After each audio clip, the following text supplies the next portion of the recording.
नमस्कार, मैं हूं आपके साथ नम्रता शर्मा। डोनाल्ड ट्रंप ने अमेरिका को जिस तरीके का जख्म दिया है जाते जाते वो कभी नहीं भुलाया जाएगा और इसकी निंदा सिर्फ अमेरिका में नहीं बल्कि दुनिया भर में हो रही है। शायद ही ऐसे पहले राष्ट्रपति होंगे डोनाल्ड ट्रंप जो अपने कार्यकाल में रहते हुए इस तरीके के गंभीर आरोप उनके खिलाफ लगे हैं और मैं कहूं कि जितनी निंदा उनकी की जाए उतनी कम है। यही वजह है कि दुनिया भर में अमेरिका की किरकिरी हो रही है। यूं तो सबसे मजबूत सबसे पुराने लोकतंत्र की दुहाई अमेरिका देता है, लेकिन जब बात खुद पर आई तो देखिए किस तरीके की शर्मसार कर देने वाली तस्वीरें बीते दिन अमेरिका से सामने आई थी। इन सबके बीच अमेरिकी संसद में महाअभियोग प्रस्ताव लाया गया है और यह मांग की गई है कि जो 13 दिन बचे हुए हैं राष्ट्रपति डोनाल्ड ट्रंप के, उन 13 दिनों पर भी उनको उस पद से हटाया जाए। मतलब कि अमेरिका के जो लोग हैं, अमेरिकी संसद के जो नेता हैं, उन्होंने साफ तौर पर प्रस्ताव लाते हुए यह कहा कि अब डोनाल्ड ट्रंप को जो 13 दिन बचे हुए हैं उसके लिए भी हम उनको राष्ट्रपति के पद पर नहीं देख सकते हैं। उन्होंने इतनी गलत हरकत की है। किसी और देश का मुद्दा हो, भारत का मुद्दा हो तो वो सबसे पहले कूद पड़ते थे, लेकिन जब अपने देश की बात आई तो फिर जिस तरीके की हरकत, जिस तरीके का उकसावे वाला भाषण उन्होंने दिया, जिस तरीके का पूरा प्रदर्शन देखा गया, वो वाकई में जितनी उसकी बुराई की जाए, जितनी उसकी निंदा की जाए और जितना बुरा ट्रंप के बारे में कहा जाए उतना ही कम होगा। क्योंकि अमेरिका को जिस तरीके से देखा जाता है एक सशक्त देश के तौर पर, एक मजबूत देश के तौर पर,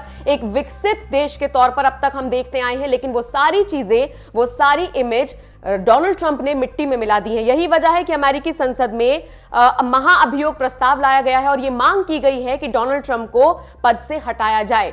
और अब दूसरी तरफ जिस तरीके से पूरी दुनिया में आलोचना हो रही है ट्रंप की, वो भी बैकफुट पर आते हुए नजर आ रही हैं। तेवर उनके कहीं ना कहीं नरम पड़ते हुए दिखाई दे रहे हैं। हालांकि हम तो इसे ढोंग ही कहेंगे, क्योंकि जिस तरीके की घटना को आपने अंजाम देने में पूरी मदद की, पुरजोर तरीके से उसका आपने समर्थन किया, उसके बाद आप फिर क्या घड़ियाली आंसू बहा रही हैं। तो बैकफुट पर आते हुए नजर आ रहे हैं और खुद कह रही हैं कि वो 20 तारीख को, मतलब बिना किसी नाराजगी के, बिना किसी भेदभाव के और बिना किसी गिले शिकवे के अपने पद को जो बाइडेन को सौंप देंगे। इस तरह की बातें सामने आई है। इन सब के बीच आने वाले जो 13 दिन हैं, इसमें कुछ ऐसा ट्रंप फिर से ना कर दें, क्योंकि अब उन पर भरोसा नहीं किया जा सकता है। और यही वजह है कि मार्क जुकरबर्ग ने भी उनका जो फेसबुक अकाउंट है उसको फिलहाल सस्पेंड कर दिया है। बताया जा रहा है कि फेसबुक और इंस्टाग्राम डोनाल्ड ट्रंप का दोनों को ही फिलहाल सस्पेंड किया गया है। 12 दिन की अवधि बताई जा रही है, लेकिन यह अनिश्चितकालीन वक्त के लिए भी हो सकता है। उम्मीद यह की जा रही है कि डोनाल्ड ट्रंप अब तो ऐसा कुछ नहीं करेंगे, लेकिन अब कुछ नहीं कहा जा सकता भाई, उनसे कुछ उम्मीद ही नहीं रखी जा रही है। इसीलिए वो कोई ऐसा भड़काऊ भाषण फिर से ना दे दें कि इस तरह की घटना हो। इसीलिए फिलहाल 20 तारीख तक तो वो अपना अकाउंट एक्सेस नहीं कर पाएंगे, लेकिन 20 तारीख में जैसे ही कमान जो बाइडेन के हाथ में आएगी, उसके बाद ये कहा जा रहा है कि शायद फिर कुछ छूट डोनाल्ड ट्रंप को उनका अकाउंट एक्सेस करने में मिल सकती है। लेकिन आने वाले वक्त में अगर यही तेवर उनके रहते हैं, यही उनका जो चेहरा निकलकर सामने आया है कल, अगर इसी तरीके के उनके तेवर रहते हैं, तो अनिश्चितकालीन के लिए उनका जो सोशल मीडिया अकाउंट है उसको सस्पेंड किया जा सकता है।